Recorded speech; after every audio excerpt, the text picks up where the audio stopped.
नहमदुहु व नुसल्ली अला रसूलिहिल करीम अम्मा बाद फ़अऊज़ु बिल्लाहि मिनश शैतानिर रजीम बिस्मिल्लाहिर रहमानिर रहीम रब्बि इश्रह ली सदरी व यस्सिर ली अमरी वहलुल उक़दतम मिन लिसानी यफ़क़हू क़ौली रब्बि ज़िदनी इल्मा अल्लाहुम्मा फ़क़्क़िहना फ़िद्दीन।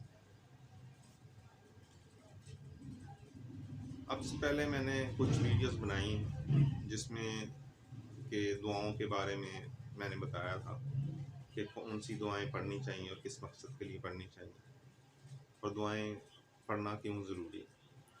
कुछ दोस्तों ने कहा कि दुआओं के अलावा भी कुछ इस्लाही वीडियो भी बनानी चाहिए, तो मैंने सोचा कि आज एक इस्लाही वीडियो बनाते हैं।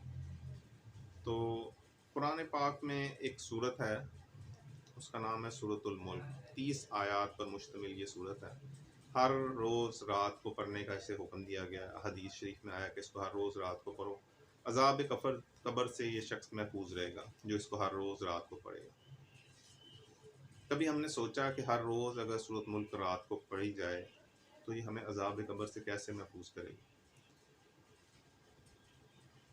जब भी बात आती है पढ़ने की, तो आपको पता है कि कुरान पाक की जो सबसे पहली सूरतुल अलक नाज़िल की गई, उसका पहला लफ्ज़ इक़रा है, जिसका मतलब है पढ़। यानी कि दीन इस्लाम हमें पढ़ने पे ज़ोर देता है। उसका पहला लफ्ज़ ही पढ़ने से शुरू होता है। तो पढ़ना का मतलब ये कहीं भी नहीं है कि पढ़ा जाए लेकिन समझा ना जाए। पढ़ने का मतलब ये होता है कि पढ़ा जाए और समझा जाए और फिर उसके बाद अमल किया जाए। कुरान पाक दुनिया की वो वाहिद किताब है अल्हम्दुलिल्लाह कि जो सबसे ज़्यादा पढ़ी जाती है, लेकिन यही वो किताब है जो सबसे कम समझी भी जाती है। जितना इसको पढ़ा जाता है उसके मुकाबले में इसे बहुत कम समझा गया है कि इसमें जो लिखा हुआ है इसका मतलब क्या है और ये क्यों लिखा हुआ है। मिसाल के तौर पे जब हम कुरान पाक पढ़ते हैं, ये सूरत मुल्क जैसे अभी हम जिक्र कर रहे हैं, जब हम ये सूरत मुल्क पढ़ते हैं तो हमने कभी सोचा कि ये सूरत हमें अज़ाब कब्र से कैसे महफूज रखेगी। क्या सिर्फ सूरत पढ़ लेने से हम अज़ाब कब्र से महफूज हो जाएंगे? जो उसमें लिखा है क्या उस पर अमल करना ज़रूरी नहीं है? तो आए एक मिसाल से मैं आपको समझाता हूँ। आप समझें कि आप एक जगह सफ़र कर रहे हैं, एक लंबा रास्ता है और आप उस पर सफ़र कर रहे हैं। सफ़र के दौरान आपको आपके किसी दोस्त का मैसेज आता है और वो आपको बताता है कि आप जिस रास्ते पर हैं वो रास्ता आगे जाकर बंद है और वहाँ पर बहुत ज़्यादा ट्रैफिक फंसी हुई है, आप वहाँ पर जाके फंस जाएंगे। तो आप अभी से अपना ट्रैक चेंज करें, अपना रास्ता बदल लें और एक दूसरे रास्ते पर हो जाएं जिससे आप अपनी मंजिल पर आसानी से पहुँच सकें। अब जब आप वो मैसेज पढ़ते हैं और मैसेज पढ़ने के बाद आप अपना रास्ता चेंज करते हैं, उस रास्ते से हटकर दूसरे रास्ते पे चले जाते हैं, तो आप उस ट्रैफिक में नहीं फंसे और सही सलामत अपनी मंजिल पर पहुंच गए। लेकिन अगर टेक्स्ट पढ़ने के बाद, वो मैसेज पढ़ने के बाद भी आप उसी रास्ते पर चलते रहते हैं, तो क्या आप आगे जाकर ट्रैफिक में फंस ना जाते? आप अपनी मंजिल पर पहुंच पाते? नहीं पहुंच पाते। और अगर आप खाली मैसेज ही पढ़ते रहते हैं कि मैंने 10 दफ़ा, 100 दफ़ा, 1000 दफ़ा वो मैसेज पढ़ा, तो क्या उसके बावजूद अगर आप अमल ना करते, दूसरे रास्ते पर ना जाते, तो सिर्फ मैसेज पढ़ने से आप अपनी मंजिल पर सही पहुंच सकते थे? इससे आपको समझना है कि सिर्फ मैसेज पढ़ने से कुछ नहीं होगा, मैसेज पढ़ने के बाद उसे अमल करने से कुछ होगा।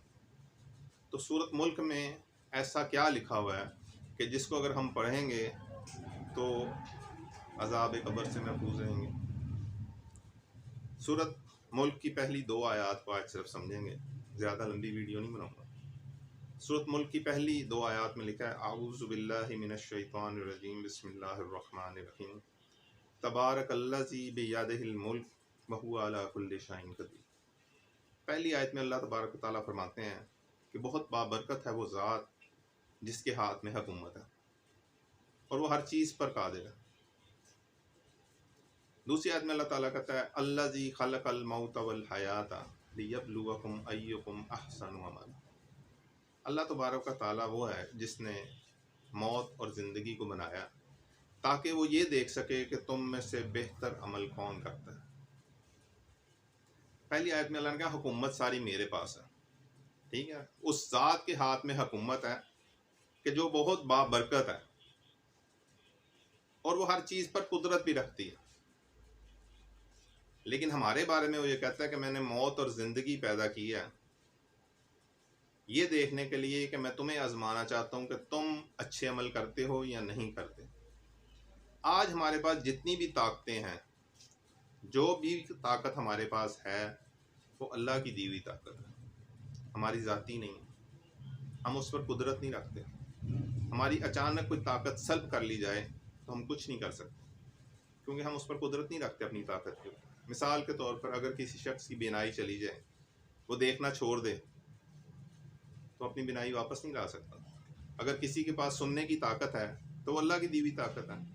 अगर हमारे पास पकड़ने की ताकत है तो ये अल्लाह की दी हुई ताकत है। खुदा ना खास्ता अगर किसी को फालिज हो जाता है और उससे पकड़ने की कुव्वत चली जाती है, हाथ उठाने तक की कुव्वत चली जाती है, और वो जो निवाला जिसको हम बड़ा हल्का समझते हैं उठाकर हम अपने मुंह में डालते हैं, वो एक निवाला उठा के अपने मुंह में नहीं डाल सकता। ये ताकत अल्लाह की दी हुई ताकत है। इसी तरह से चलने की ताकत है, सोचने समझने की ताकत है, गौर व फिक्र की ताकत है, दौलत की ताकत है, इज्जत की ताकत है, हुकूमत की ताकत है, किसी ओहदे की ताकत है।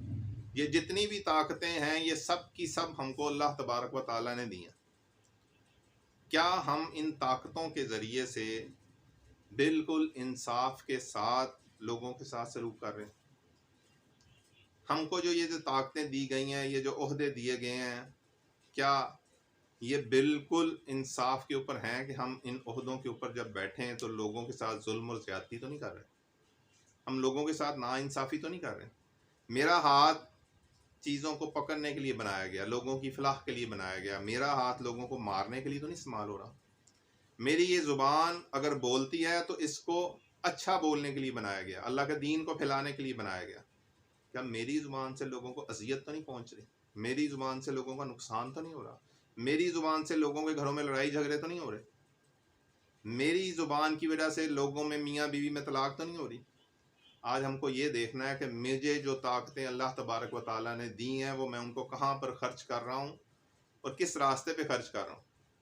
अगर मैं अपनी इन दी हुई ताकतों पर, जो अल्लाह तबारक व ताला ने दी है, जिसके हाथ में असल हुकूमत है, मुझे अगर कोई छोटा मोटा ओहदा कहीं पर मिल जाता है तो उसको मैं ये ना समझूं कि मेरे ऊपर कोई हुक्मरान मौजूद नहीं है। अल्लाह ताला ने कहा अलैहिस्सल्लाहु बिअहकमिल हाकिमीन, क्या मैं सब हाकिमों से बड़ा हाकिम नहीं हूँ? आज हमको ये सोचना है कि मुझसे ऊपर एक हाकिम बैठा हुआ है और सारे हाकिमों से बड़ा हाकिम एक है जो सब हाकिमों से पूछेगा, उनसे जवाब तलबी की जाएगी, वो जितने मर्जी बड़े हाकिम बन जाए। आज जुल्म और ज्यादती अगर कोई कर रहा है तो उसको उसका जवाब देना पड़ेगा, वो किसी भी ओहदे पे है। वो इवन घर का सरबराह ही क्यों नहीं है, वो अगर एक औरत है और घर पे सास ही क्यों नहीं है, वो अगर एक बहू है, वो एक बेटा है, वो एक नंद है, भाभी है, कुछ भी है घर के अंदर, छोटे से छोटा ओहदा लेकर बड़े से बड़ा ओहदा, दफातर के अंदर कंपनीज के हेड और हुकूमती ओहदेदार, सब के सब बादशाह, सबको ये सोचना है कि वो ये जो ताकतें उनके पास हैं ये अल्लाह रब्बुल आलमीन की दी हुई ताकतें, वो इनसे जुल्म और ज़्यादती तो नहीं कर रहे। अगर वो जुल्म और ज़्यादती नहीं कर रहे, अगर वो इंसाफ के साथ चल रहे हैं, अगर वो लोगों की फलाह के लिए काम कर रहे हैं, अगर वो लोगों के भले के लिए काम कर रहे हैं और आम आवाम उससे खुश है, लोग उससे राज़ी हैं, तो आवाज़ खल्क को नकार है खुदा समझो। तो फिर अल्लाह तबारक व तआला उसको कब्र के अजाब से महफूज रखे। फिर उसको ये बात अगर दो आयात समझ आ गई कि असल हुकूमत तो अल्लाह के पास है और वो हर चीज़ पर कुदरत रखता है, वो इस चीज़ पर भी कुदरत रखता है कि मैं जितना मर्जी ताकतवर हो जाऊँ वो जब चाहे मेरी ताकत छीन सकता है। रात को जो बंदा बिल्कुल सही सोता है वो सुबह मुर्दा उठता है। रात को जो बंदा बिल्कुल सही सोता है वो सुबह फालिज़दा भी उठ सकता है। रात को जो बंदा बिल्कुल सही सोता है उसको कोई ना कोई बीमारी हो सकती है, राह जाते कोई एक्सीडेंट हो सकता है, राह जाते कुछ भी हो सकता है उसके साथ। वो दौलत, वो शोहरत, वो इज़्ज़त, वो ताकत वो किसी वक्त भी छीन सकता है। कुरान पाक में मुख्तलिफ वाक़यात लिखे हैं अल्लाह ने। सूरतुल कहफ के अंदर भी अल्लाह ने ऐसा ही एक वाक़या लिखा कि दो शख्स जा रहे हैं और उसके पास बड़े बागात हैं, बड़े घने बागात हैं, उसकी औलादें हैं, बेटे हैं, वो उन पर बड़ा तकब्बुर करता है, गरूर करता है, और एक शख्स उससे कुछ मांग लेता है, वो गरीब आदमी है, तो वो दौरान सफ़र गुफ्तगू के दौरान उसे कहता है कि तू कैसा आदमी मुझसे मांगता है, ये सब कुछ मुझे अल्लाह ने नहीं दिया, ये तो मैंने अपनी अकल, इल्म और उसकी वजह से हासिल किया, मेहनत की वजह से। तो उनके सफ़र के दौरान ही जब वो चलते चलते अपने बाग तक पहुंचता है तो वो देखता है कि उसके बाग का तो नामो निशान मिट चुका है।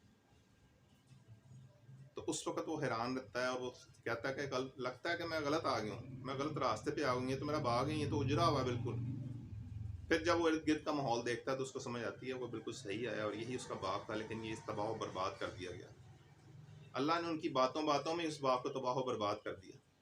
तो फिर वो कहता है कि काश मैं अपने रब के साथ शिरक ना करता। अपनी दौलत, अपनी ताकत, अपने ओहदे को ऊपर तकब्बुर करना, अल्लाह के बराबर अपने आप को समझना, ये याद रखें कि ये ताकत, ये क़ुव्वत, ये सब अल्लाह की दी हुई है। अल्लाह तबारक व तआला से दुआ है कि अल्लाह ताला मुझको और आपको समझ कर अमल करने की तौफीक अता फरमाए। व आखिर दावाना अनिल हम्दुलिल्लाहि रब्बिल आलमीन।